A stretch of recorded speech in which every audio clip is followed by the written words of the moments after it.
What's up, HyperFast Nation? On this episode of the show, we have a very interesting guest.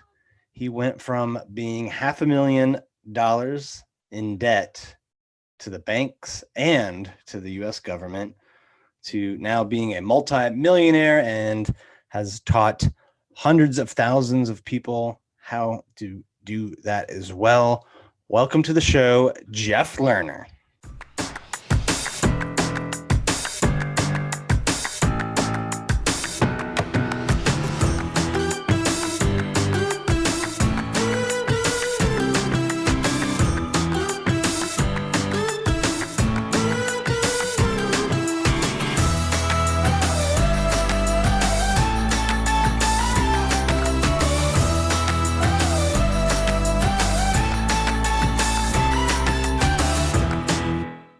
Welcome to the show today, Jeff. How are you doing?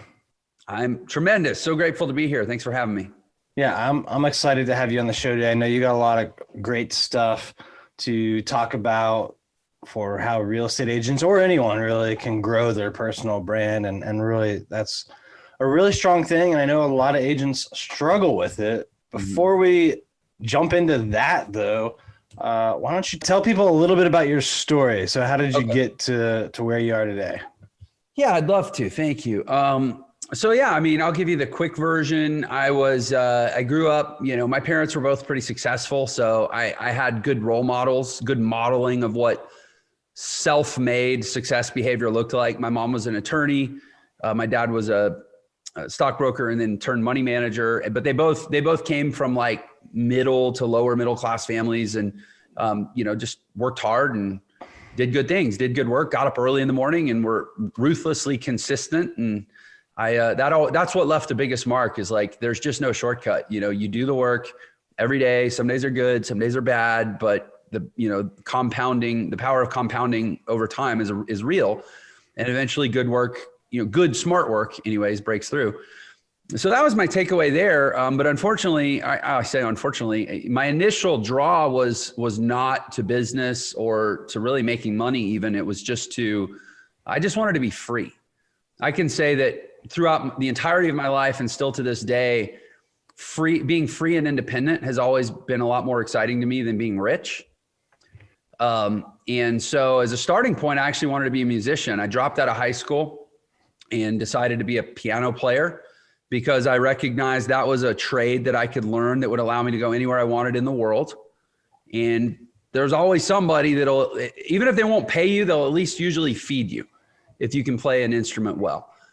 And that's what I did. I dropped out of high school. I crash coursed in playing the piano. I didn't actually start playing really till I was 16. So I had a lot of making up to do. And I just practiced like 8, 10, 12 hours a day, whatever I had to do.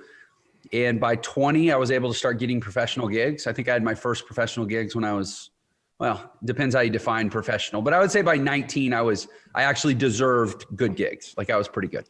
And, by my early 20s, I was one of the top gigging piano players in Houston, Texas, where I'm from, which is actually it's a really big city with a good music scene.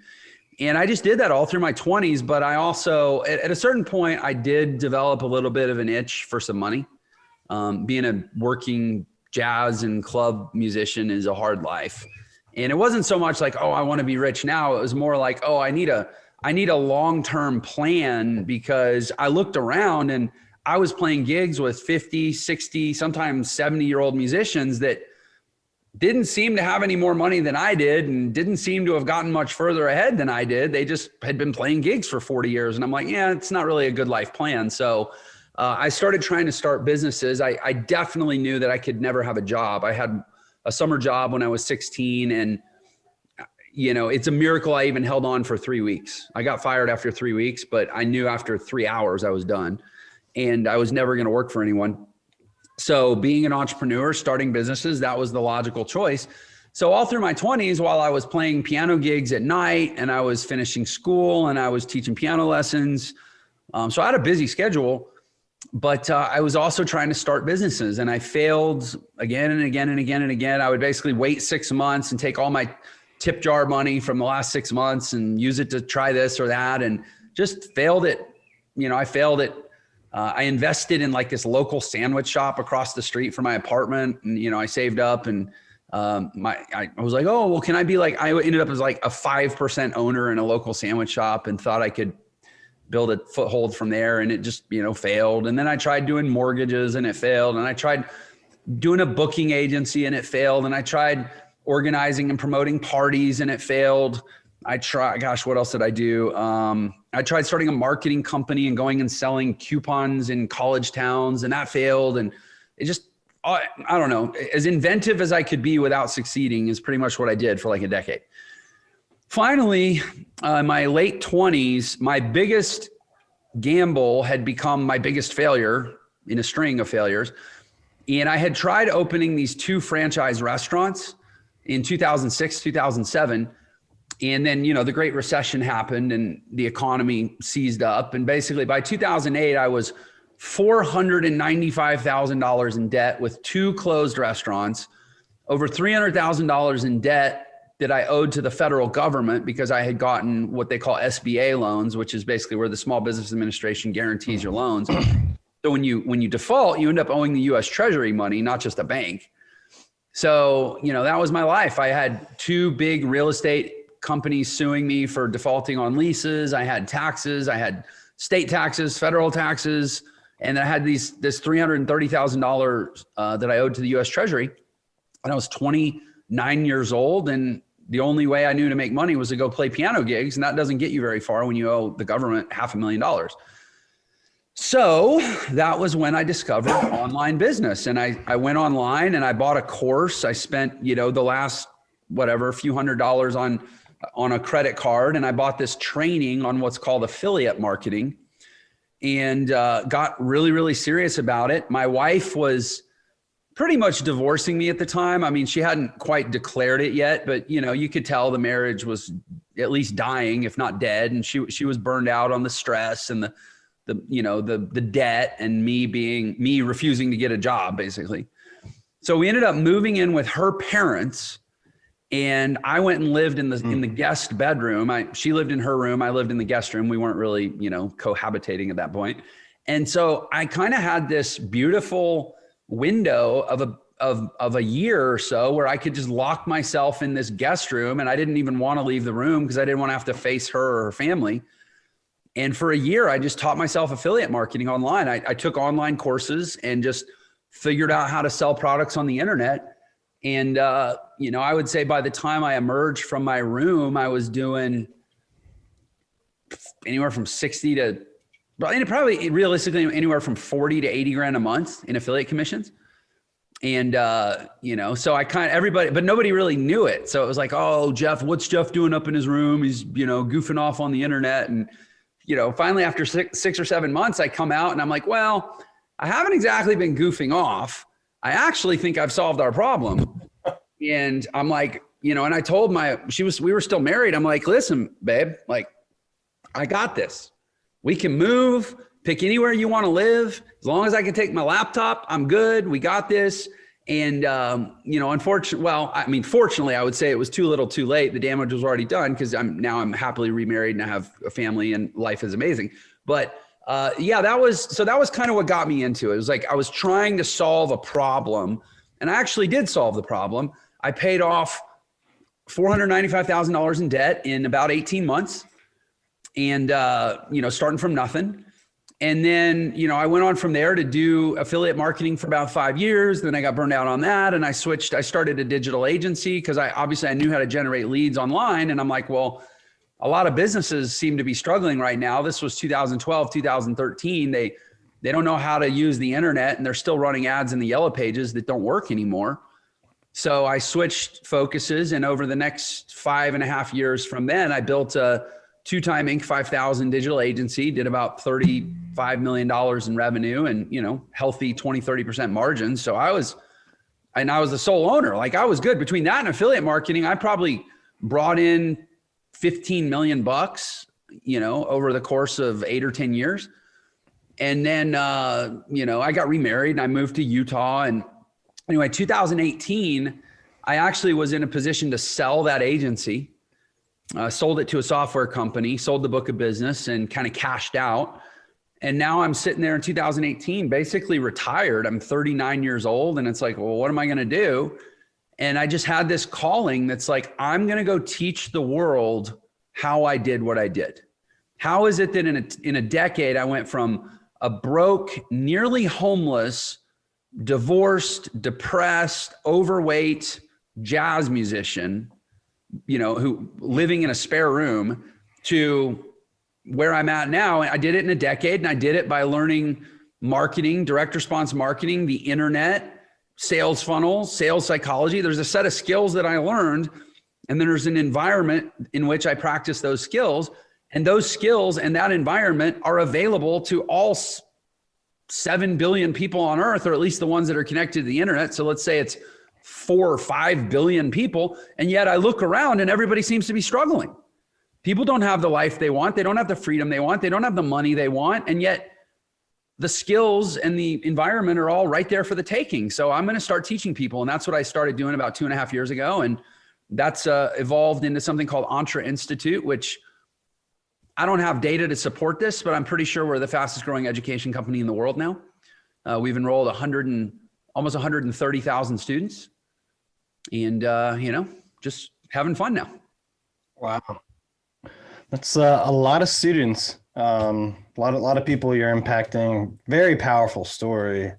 So thank you for that. Just a couple questions, thoughts. As I'm sitting here hearing that, was the affiliate course you took, was that one of Russell Brunson's courses? No, Brunson wasn't even on the scene. This was November 2008 is when I bought that. Okay, I only asked because I see you got the when we talked about it before the show, the 8-figure or 2 comma club, I forget the name of it, award, which I believe is from funnel hacking, correct? Or? Yeah. So ClickFunnels, which is Russell Brunson's company, they obviously they give out these awards, and I have 2 of them. I have 2 8-figure awards for 2 different sales funnels that each did over $10 million in revenue. And I used ClickFunnels to design the pages, so I was able to apply to them and get these awards. I don't know. I wouldn't say I'm a diehard ClickFunnels user, but I certainly support what they do. I think they've done a huge amount of good for bringing the digital marketing and the funnel concept conversations into the mainstream, because old school traditional marketing, at the core principles are not dead, but a lot of the methods are dead. And I think Brunson's done a good job of helping people realize that and kind of shake up the conversation. I'm actually in the process of releasing my own very robust funnel building software. So I don't know how long I'm going to be their best friend in the world. I like to think there's room for everyone, but hopefully they agree. But I got their awards and I'm keeping them on the wall. So. Yeah, well, that'll be exciting to see what you release. Any kind of preview or anything you can say about the software or sure.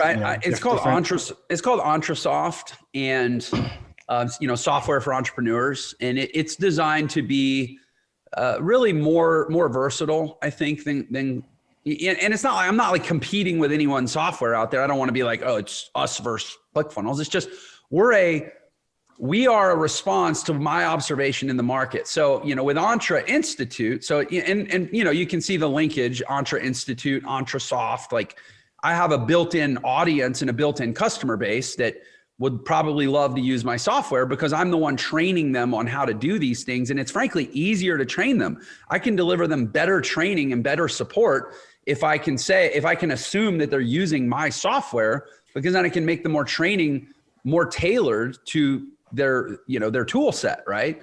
But having 130,000 entrepreneurial students in the last 2.5 years has taught me a lot about what's out there and what different people are doing. And what I've learned, there's a few basic business models you can do on the internet that are what I would consider self-contained internet businesses. Obviously, if you're a real estate agent, that's an offline business with an online component, right? Your branding, your lead generation, a lot of your tools and so forth. But in terms of pure online businesses, basically you're an affiliate marketer, you're a drop shipper, you're, selling courses or some kind of knowledge. And I would include in that like coaching or consulting, or maybe you run a mastermind, or you're in the agency services business like I was, where you're providing these digital services to other businesses. Or maybe you're like a pure influencer, right? It's a lot of social branding stuff. Those are kind of the basic online business buckets. And there really isn't a software that supports all of them equally well. And, my goal was to change that, because as an entrepreneurial institute that teaches these business models, I want to be able to support all my students and train them inside of a platform that I can quality control. And ultimately, I know your audience has a lot of real estate agents, and realtors, mortgage brokers, chiropractors, dentists, all the tradespeople. There's a whole world online for them around lead generation and social branding and these other tools that, to the best of my knowledge, they're not learning in their trade school. Like when you go get a real estate license, they're not teaching you how to generate leads online. They're not teaching you how to build out your social profile to position yourself as the authority in your market for, upper income home sellers, or like whatever your angle is. Right. And so there's an opportunity. They don't teach you anything about marketing. Like no. It's like zero. Yeah. Zero that's business. That's true for all the trades. That's true for all the trades. And so, part of what Entre is doing, and it's we're only a 2-year-old company, right? So you got to walk before you run, but we're moving into entrepreneurial education for anybody that owns a small business, or even really that gets a 1099, we consider to be an entrepreneur. And we think there's stuff you need to know about the internet, and we're getting there. I wouldn't say to your audience, we're 100% ready to support an influx of 10,000 realtors. I wouldn't want to disserve them, but I would say give us a year and we will be. That's our move anyways. What have you done, and I know we talked a little bit before the show, just on your personal profile, personal branding, and what's happened there? How much growth have you had there, and why did you decide to do that? Yeah, I appreciate you asking. I think that's going to be where a lot of the value is for your audience. So 2.5 years ago when I started Entre, look, I had been successful. Like I had some dollars in the bank and I had some awards on the wall, but nobody knew who I was. And to try to insert myself into what was ultimately going to become a mainstream conversation about reforming and disrupting education as a whole, which is ultimately where I really felt myself being pulled, is like, I want to go in, I want to serve adults and eventually children better than I think they have been or are being served by the modern educational system. But to get myself into that conversation, it wasn't going to be enough to just build a sales funnel and sell some products. I had to have a powerful authority brand. I had to become an influencer, because you're not going to influence a mainstream conversation if you don't first have a platform to influence from, right? And so I looked at the market, I looked at the world, and I said, how do I go from zero to hero in terms of visibility? Not because necessarily that's required for me to launch Entre and sell some courses, but because ultimately that's going to be required for me to do what I want to do with this business and with this platform, or with this mission. And it's a mission really to change up education. And so I had a sort of a process that I followed that, and it's still ongoing, but in 2.5 years, I'm doing interviews like this. I've got my own podcast. It's one of the fastest growing business podcasts in the online space, called Millionaire Secrets. I've got 120,000 Instagram followers. I mean, I had 200 followers 2 years ago. I've got almost 50,000 YouTube subscribers and a channel that's got a lot of reach now. I told you right before we got on, I was interviewing the founder of Reebok. Like I'm getting some really high level relationships growing out of my online presence. And I've built all that in the last 2.5 years. If I was it's funny, I have some realtor friends and some attorney friends and some chiropractor friends. And I say, and I half jokingly say, like, you guys are lucky I'm not in your business, because I live in a town of 250,000 people. If I was a real estate agent in this town, I'd be mopping up, dude. Like knowing what I know about how to build this kind of brand. And I'm not saying this to be cocky, because I'm not competing as a real estate agent. Well, I'm saying this for your audience is, think about if you could grow a brand to a couple 100,000 person footprint in 2 years as a local service provider in your market. I mean, that's ample to dominate in any trade in any local market anywhere in the world, right? And so, I assume, Definitely. I assume you'd be interested in kind of knowing what I did, because I'm happy to share. Yeah, and I think any real estate agent could increase their business a lot if they were able to have that kind of growth on any of those platforms you mentioned. Yeah, exactly. So here's what I did. First of all, I didn't, I did an appraisal of social media, what was really working and what was really getting resonance. And the reality is business conversations are not that interesting on social media. They don't get that much traction. So the best way to get your business exposed on social media is not to talk about your business. And so I went out to market and I thought, okay, how is it that I can serve people? And this isn't a new idea. I mean, Zig Ziglar said this 30, 40 years ago. He said, if you help enough other people's dreams come true, all your dreams will come true too, right? And so I went out to the market and I said, okay, what do I know? What do I have to offer? How can I serve people? And how can I make it a conversation that people would actually want to have? And so I just started talking. I just started pumping out tons of content to the market. I was doing at least one video every single day. I was going live on Facebook. I was uploading to YouTube. I was a little slower to get with Instagram, although lately that's been growing faster than any of them. And I just started putting out a ton of content to the market. And I never talked about my business, because here's the thing, I didn't even have a business. Like when I started doing this, it was September 2018. I didn't even create a course to sell until July 2019. So I had almost a year where I literally didn't even have a product or a service, or I didn't even accept credit cards. Like I didn't have a way to get paid. And so all I was trying to do was make a huge, and forgive the term, I know they're not technically real friends, but I was trying to make a huge bunch of friends online. And I started putting out all these different videos, and it would be, one day it would be like, here's something that happened to me at the gym. Somebody came up and said this and it bugged me, or, here's something I learned, taking my kids to school this morning, or here,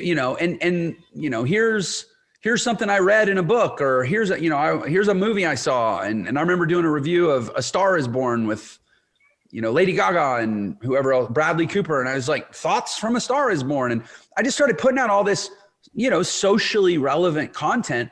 And I put out hundreds of these videos, and it gave me occasion to see what videos actually got traction with people. What did people respond to? And then the big thing that I did that was the total breakthrough is every video I put out, I would spend a few bucks to boost it to cold audiences. And this is like, people are terrified to do this. They won't take this step. And I get it. Like, people are going to be mean. If you make a video of yourself saying, hi, my name is Jeff Lerner. I'm a dad. I have 4 kids. And this morning I was taking my daughter to school and with some of the neighbor girls. And I asked them, I'm like, what are you guys learning in school? And they were like, we don't even know. And I'm like, well, it sounds like you're not really paying attention. And they're like, no, we don't pay attention. It's boring. And I'm like, okay, well, here's what you can do to make it more relevant is next time you're bored in class, raise your hand and ask your teacher, Mrs. Jones, or whatever teacher's name is, this information that we're learning right now, how is this going to help me achieve my goals later in life?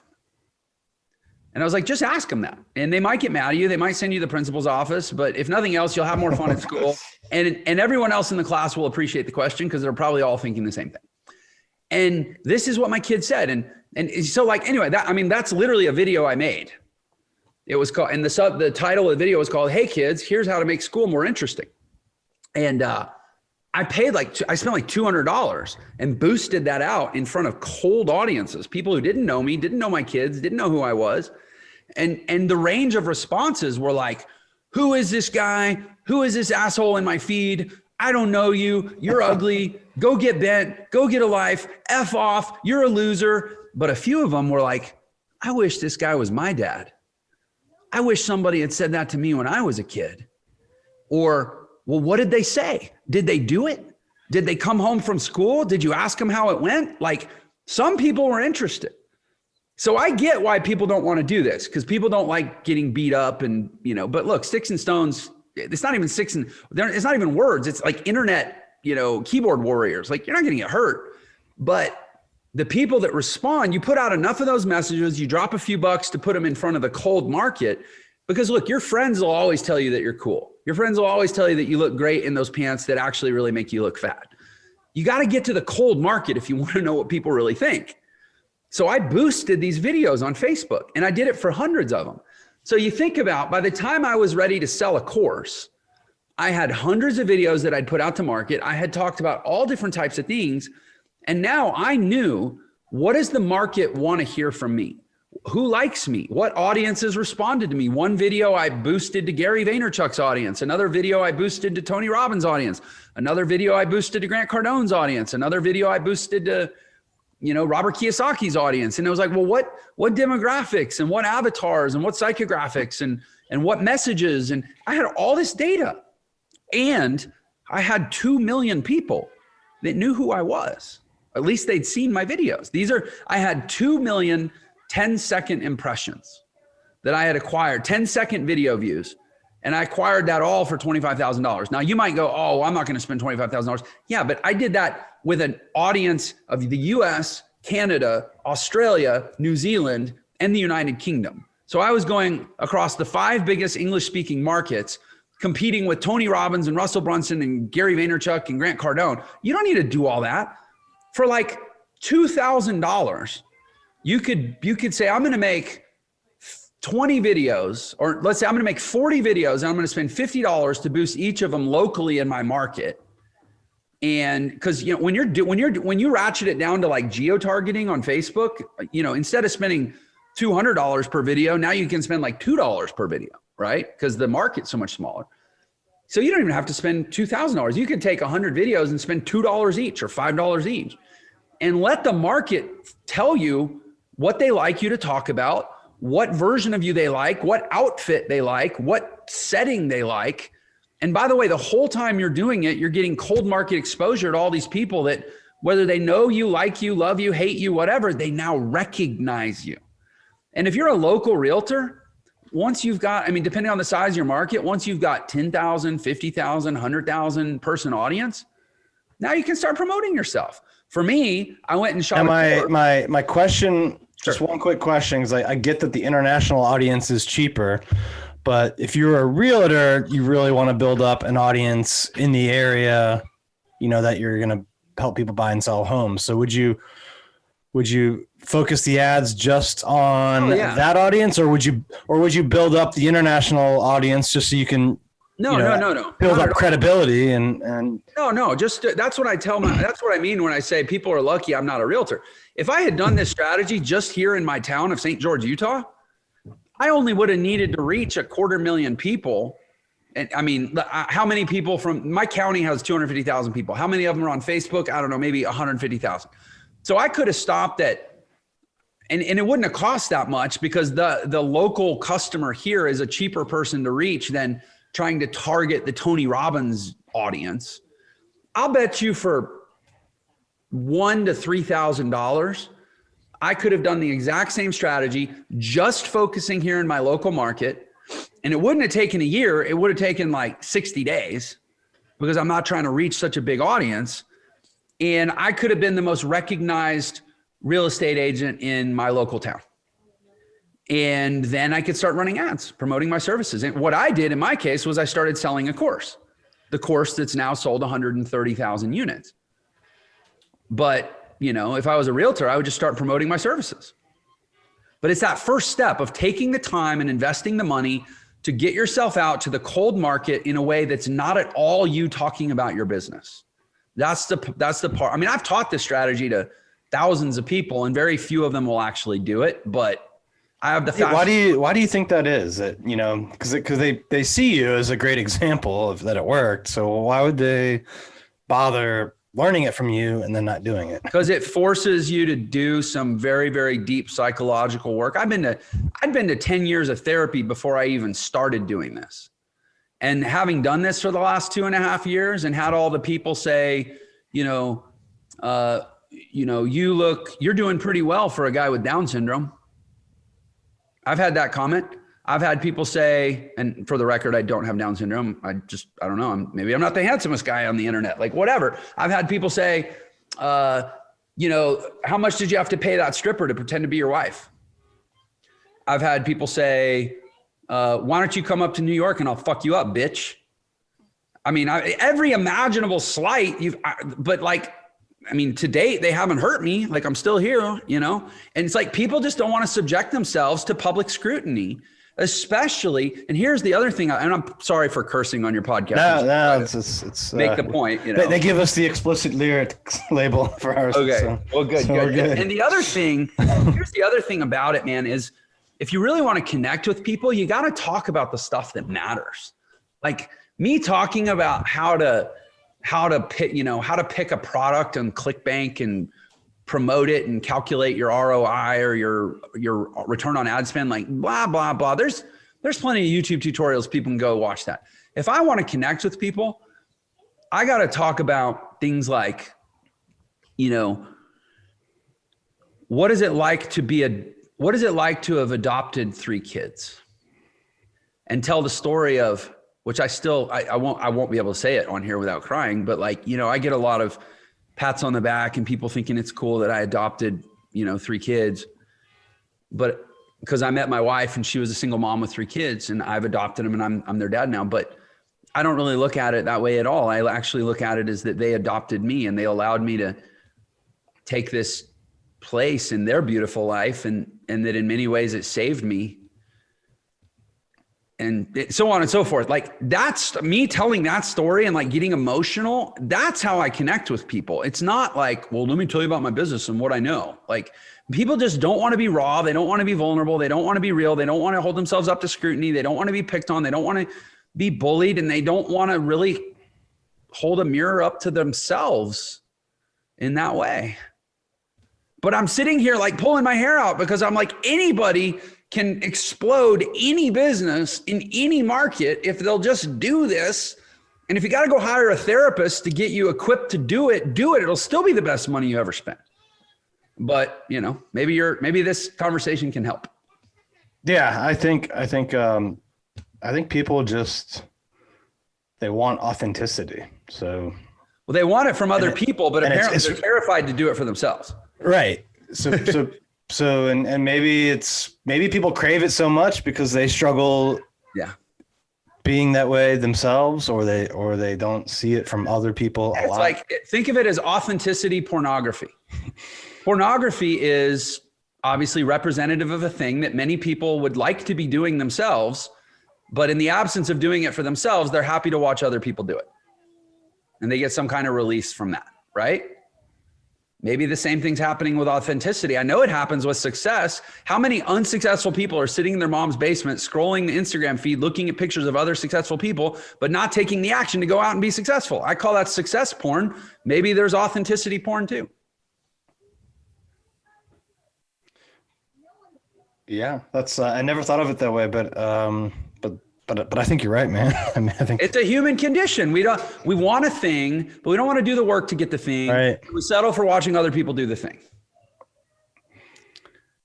Well, you've got the book. I do want to make sure we mention Millionaire Shortcut, right?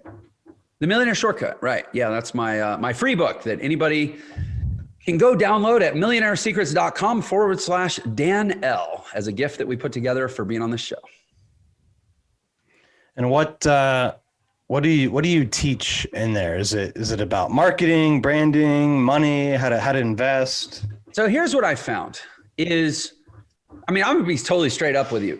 That book is basically my story, and it's some highlights, it's some basic elements of how I did what I did, and how I was able to kind of turn that corner from being broke and stuck to paying off a ton of debt in 18 months, and going on to do everything that I've done.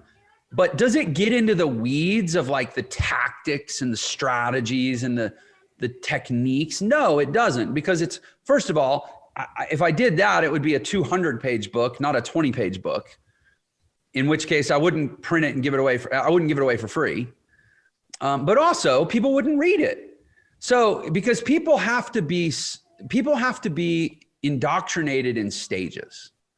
You know, there's a difference between a first date and an overnight getaway and a marriage, right? So the book is my first date. You can read my story. You can hear a little bit about what I've done. You can decide if you like me.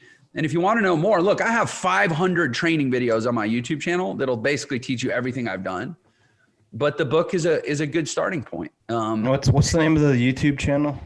It's just, if you just go on YouTube and search Jeff Lerner. Okay. My handle on all the social platforms is Jeff Lerner Official, because there's some guy out in LA that has my name and camps on my domain, even though he got a stalker or no, he's actually got my name. Yeah, but he just doesn't do anything with it, which is an endless source of frustration. But that's a conversation for another time. But I'm Jeff Lerner Official on all the platforms, and yeah, the book is I'd say it's a good starting point. My YouTube, but also if they go to millionairesecrets.com/Dan L, they'll get a link to my YouTube channel. They'll get my free ebook. They'll get a link to my podcast, Millionaire Secrets Show. And, you know, you can decide from there if you like me and you want to know more about what I offer. Awesome. Well, before we wrap up, I always finish with the HyperFast round. If you're ready for some quick answers and I love it. Yeah, let's answers. do it. Awesome. That sounds fun. What's your biggest piece of advice to a new real estate agent? Go into a bar, insult somebody, get your ass kicked, go home, realize that you survived that, and then get ready to go do it for another year or two. All right. It's hard. No, I mean, you gotta get over the rejection and I mean, maybe that was a little extreme, but like, here's the thing. I have a deep conviction. Sorry, I know this is meant to be hyper fast. I have a deep conviction that it is meant to be hard, and that's such a good thing, because it eliminates your competition. That you're like, oh, I have so much competition. There's 3 million licensed real estate agents in this country. Most of them don't like to do really, really hard stuff every day.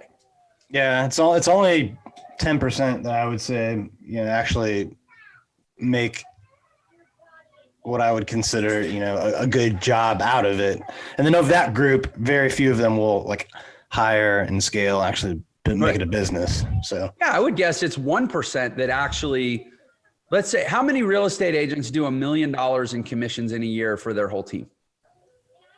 Oh gosh, that's like 1/10 of 1% or something. Yeah, less. Yeah, and to me, that's way under 1%. That's the only level at which being a residential real estate agent actually is interesting to me. So if I entered that space, I would simply ask the question, okay, what do I need to do that?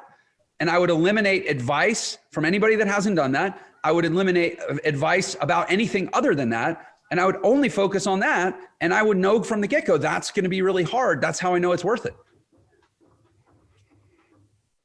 Yeah, I agree.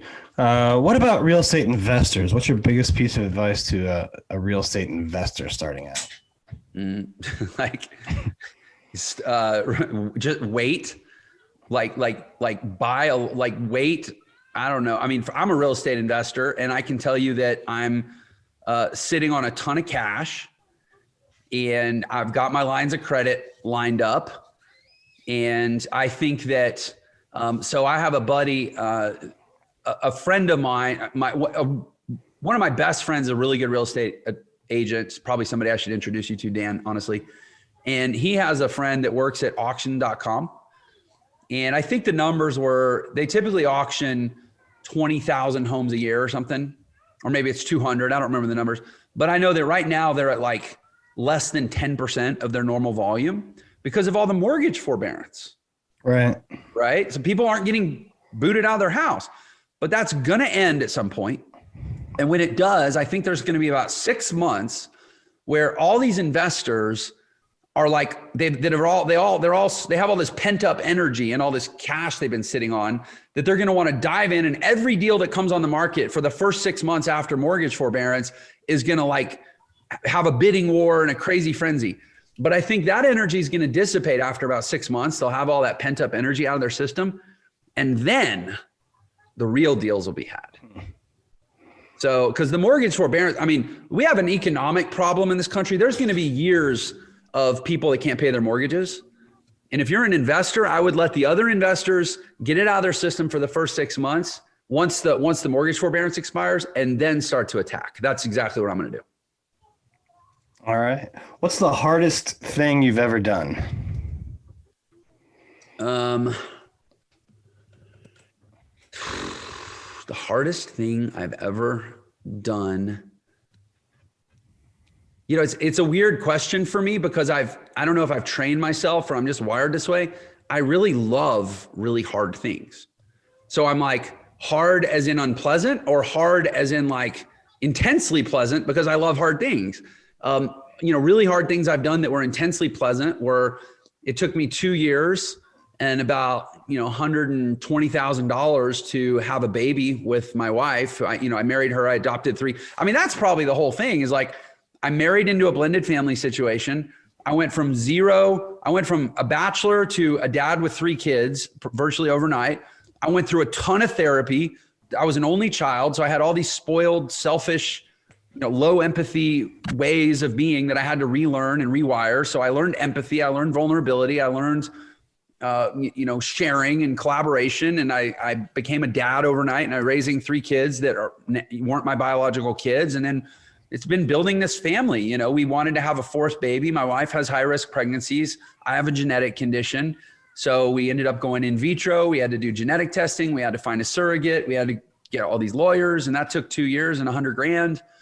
And just creating the life that I have now, it's all been hard. And that's why I love it so much.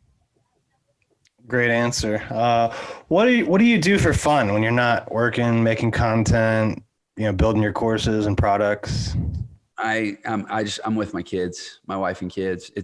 I have a big belief that one of the biggest challenges people face is an inability to say no to good things. There's a lot of good things in this world that I'm interested in, but I can tell you, you will only ever find me doing 1 of 5 things: working out, practicing the piano, reading a book, working on my business, or spending time with my family. Those are the only 5 things I ever do, and I want for nothing. What do you do for working out? So I get up at 3. Usually I get up at 3:30 every morning. Lately I've been getting up at 3:15 because I seem to need a little extra time. I'm at the gym by 4:15. I do about 20 minutes of warm up cardio just to kind of get everything loose. Then I go roll out for about 10 minutes. And then I lift weights for about 45 minutes. Then I hop in the car, come to my office, which is 5 minutes away. And I practice an hour piano. That's kind of part of the ritual. And every morning, I never miss it, Monday through Friday, unless I'm traveling. Awesome. Last question. Where do you see yourself 10 years from now?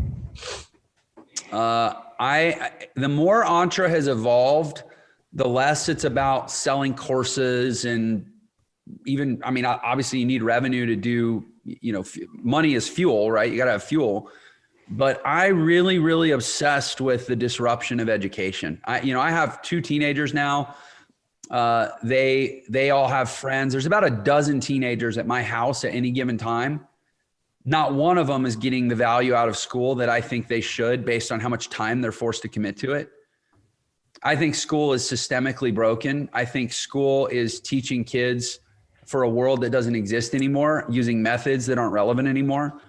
And where I would like to be in 10 years is a meaningful part of the effort to improve that.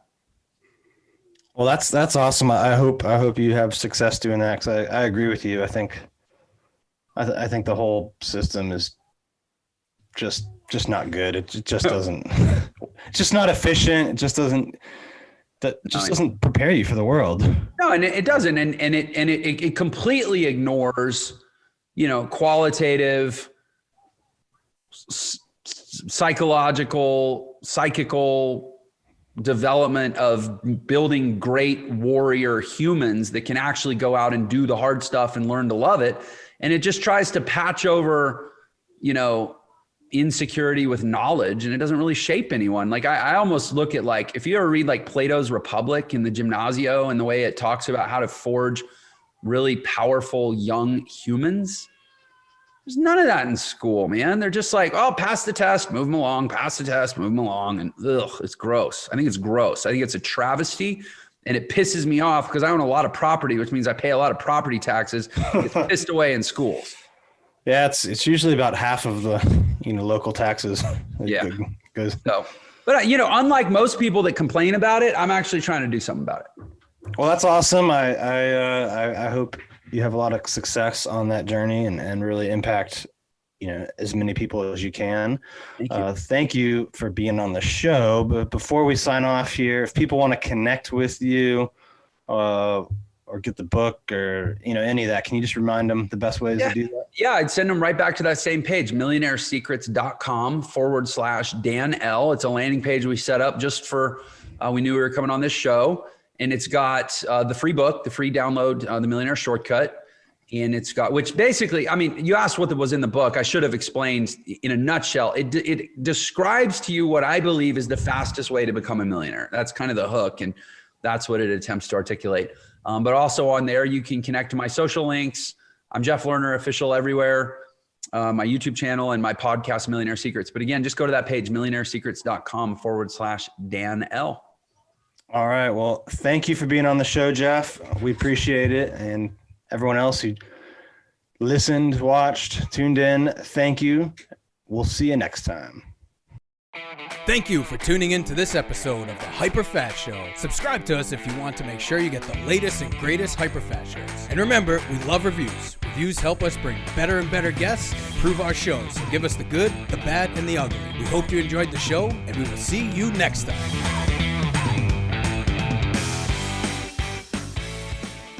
Hey guys, thanks for sticking around to the end. I hope you enjoyed that video, and if you want to see more, click right here. And if you want 100 real estate tips from my best-selling book, click right here to download them instantly. And if you're new to this channel, click below to subscribe and turn on post notifications so you don't miss out. And leave some comments about what you think on the videos.